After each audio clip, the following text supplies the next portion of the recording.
come today. Time has come today. I know I'm 2 days late about reporting this situation, but I think it's now time for me to get back into my routine of making videos and actually making my own critique about the situation that happened in New York City.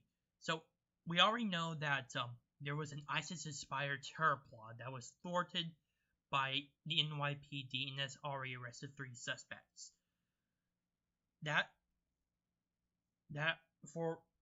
I just want to say something about this. Have you noticed that this is actually the first Islamic terrorist event that has actually been inspired by ISIS in the last few months since the travel ban and everything? Now, I wouldn't say that I should say that the travel ban was the major factor in this, but it was definitely a major part of it.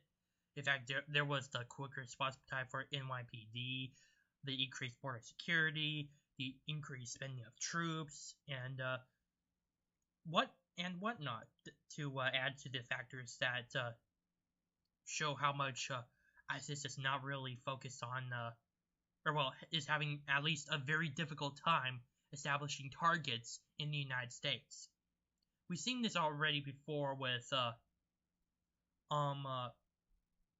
the Las Vegas massacre, where ISIS claimed responsibility despite the fact that there is no sufficient evidence proving that this guy was an affiliate of the Islamic State. And honestly, I would agree. This usually when Islamic terrorists attack, they're usually younger men, and this guy was 63 years old when he took his own life. So that is definitely a major prospect. Now, what does this mean exactly? I think it means that ISIS is becoming increasingly desperate. In Europe, they can manage to commit a lot of these terrorist attacks, like in Britain and France and Germany, in Belgium and Turkey, and other parts of the entire continent. But here in the United States, the main superpower, the one that's the most committed to destroying the Islamic State, hasn't really had that much attacks since President Trump came into office.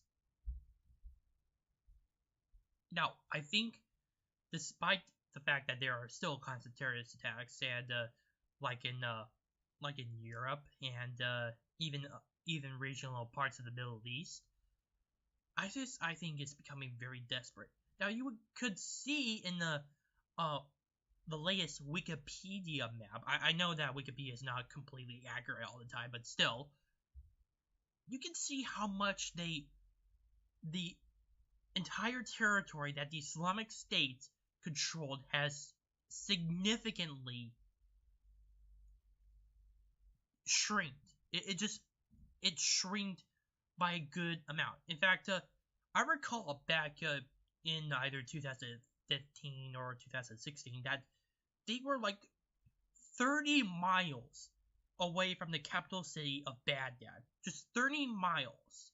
And there were a lot of terrorist attacks occurring in that city alone. But now the Iraqi forces, along with help from the coalition and even the Kurds, are now just pushing the enemy back. Now, the only safe place so far is basically Syria, and that's basically a hellhole, considering that the government and opposition forces are fighting against each other. But this only shows the increased desperation of the Islamic State. They want to take responsibility for an attack that was apparently not of their own making, and yet they continually fail, at least in the United States, to launch a very good and coordinated terrorist attack. This is not like Europe, there's a lot of different customs and laws concerning with how European neighbors, how European countries treat the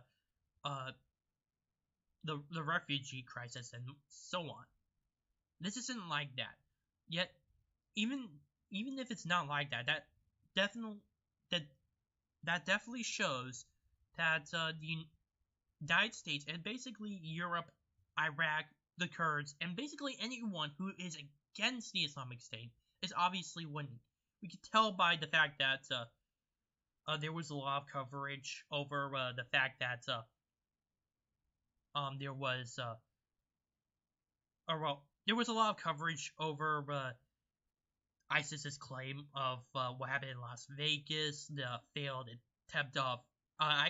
attempt in New York, and finally the increased attacks in Europe. Basically, it has been going on for quite some time. I think since 2016, early 2016. This only, again, it shows the further desperation of the Islamic State. After Mosul finally was liberated from the tyranny of ISIS, they're basically they have a small patch of territory they currently hold in basically Iraq. Originally, they managed to control at least a third of the country, but now with what's been going with the increased support of the coalition, the Kurds and the Iraqis stepping up their game against ISIS, the things have completely gone different now. This obviously is an example of their desperation, and I think that that's why they need that they're trying to capitalize these events that have actually impacted the United States and in Europe recently. They want to remain legitimate. They want to remain remain out there in social media. They want to gain more followers. They want to be more attractive.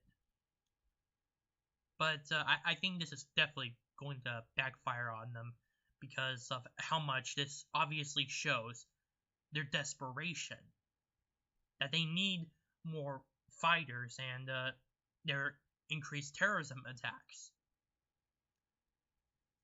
But I could be wrong, but for right now, that's my assumption that ISIS is already being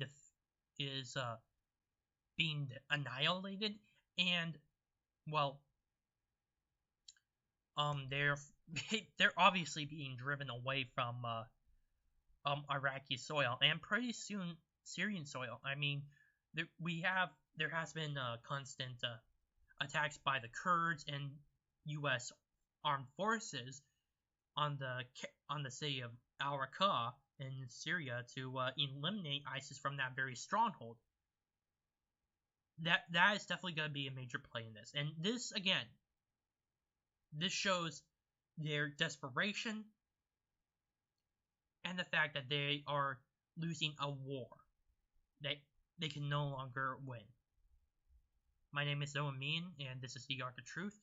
Please subscribe, post your comments, and, well, like this video. Yeah, bye.